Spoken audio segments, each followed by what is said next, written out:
right, let's open it up. We are now being joined by Scott Cochran. Nolan, go ahead. Scott, kind of a redemption night for some of the Arizona OGs. Ryan Bader, Benson Henderson getting the wins that they couldn't get in October. What were your thoughts on the performance from two vets? Boy, I tell you, I got tired just watching those guys. I mean, Bader he had a rough fight. He had to grind it out, and Moldavsky is a big guy, and he's no joke. So I think Ryan did what he had to do. I thought he won the fight as well. I think it was close, and for a minute there, I thought he was going to knock him out in the first round, to be honest. And then Moldavsky came back, and he had his own game plan and started taking Ryan down, controlling the wrestling.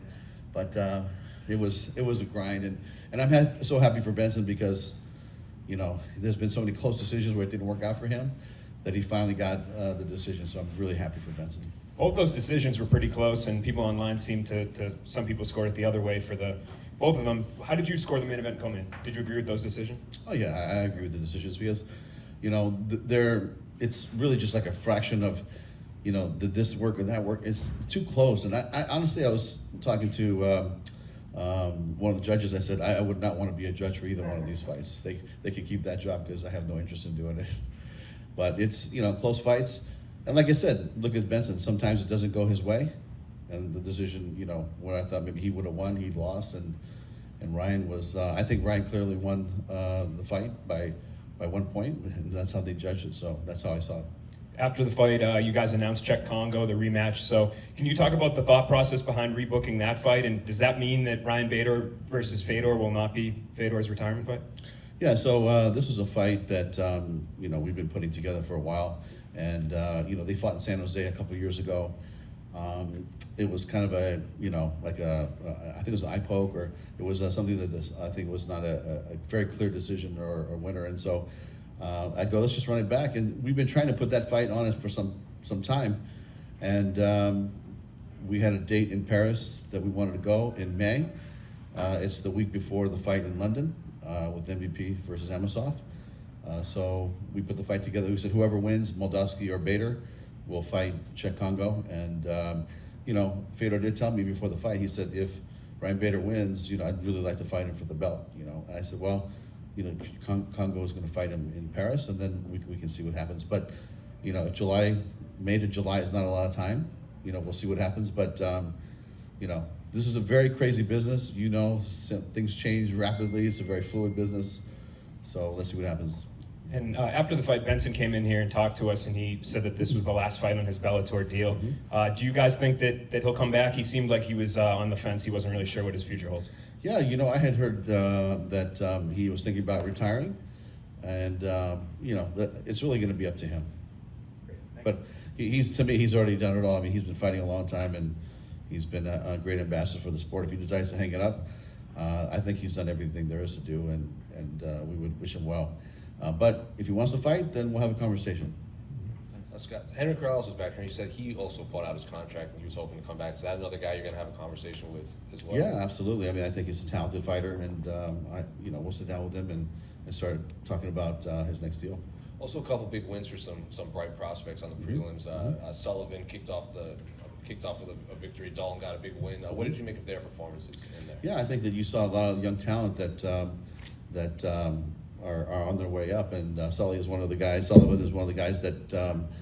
that actually a former kickboxer, a friend of mine, Jean-Claude Noyer, an ISK kickboxing champion, kept calling me about this kid. You got to sign this kid. You got to sign this kid. And then Bader called me and said, you got to sign this kid. You got to sign this kid. And so we did, and I think that he's looking pretty good. I think a lot of people were kind of looking at Fedor as probably that next guy for Bader. So now that that's off the table, do you have any plans for Fedor or any conversations with him yet? You know what? He and I will sit down probably later tonight or tomorrow morning, and we'll have a conversation. But you know, this is his retirement fight, and you know, it's now that Bader's a champion. It's like, you know, I'm not sure if they will be able to get to lock it up at some point. You know, but there's other heavyweights that he could fight. So, you know, we'll find somebody for him that makes sense. And just a bit of housekeeping. I mean, obviously, Kayla Harrison's sort of been a big free agent conversation over the last couple months. It does appear as if she's close to re-signing with PFL. Was there ever an offer made from you guys for her? There wasn't an official offer. We talked to her manager, and we talked about, you know, what a deal would look like. And I think those conversations are ongoing. I don't think anything is set. I don't think she signed anything. And we'll continue talking, to Ali either tonight or next week. And it's she's got a lot of offers right now, and we'll see what happens. And then just lastly from me, just seeking clarification. I mean, it seems like Chris Cyborg and Kat Zingano have been going back and forth on social media quite a bit. Some things have been said. Nobody really seems certain whether they're fighting each other, or if there's a date, anything like that. Can you clarify? I guess. Well, I think I would love for them to fight. I think timing is going to be an issue on that fight when Kat is ready to fight her, and we would like that fight to happen as soon as possible. So that is the plan? That is our plan, but we have to have both fighters agree to that plan, So we're talking to the managers and Kat's manager and find out when she'll be ready to one fight, and we should be willing to fight Cyborg. Scott, another follow-up. I don't think you watched it last night because you were at the Suns game, but what did you make of Habib breaking ground with his promotion in America? You know what? I was at the game, and I didn't see the fight, but I'm glad that Karatanov won. We sent our guy over there, and he had a great knockout finish. And, one thing about Habib and Ali and Javier Mendez, I mean, we've been working together for many years. Javier and I have been working together for probably 30 years now. So there's a lot of trust, and there's a lot of friendship.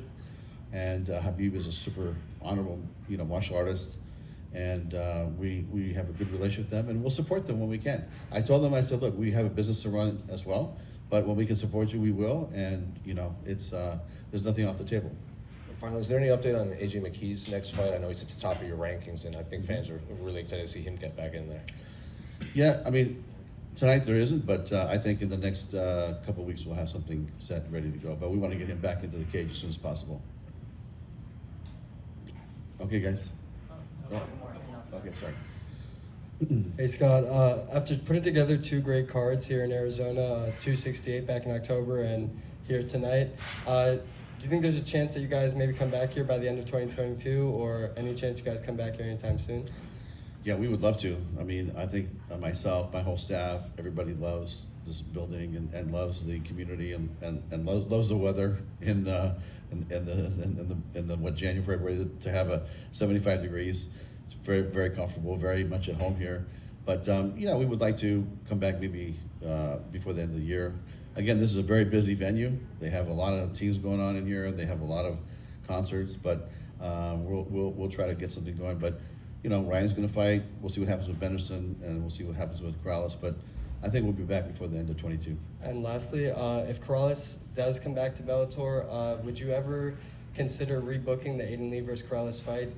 Corrales did pick up the win, but it was a little bit iffy at the end with the eye poke. So. Yeah, I mean, that's something I'd like to go back and talk to my guys and see, and Jane, and see, what they're thinking. But, for the most part, that's been our style, is like, and every time we have a fight, it's kind of like you're reshuffling the deck. And so, let's go back and talk about it and see what makes sense. But we can answer that for you next week. Thanks. All right, thanks, Scott. Thank you.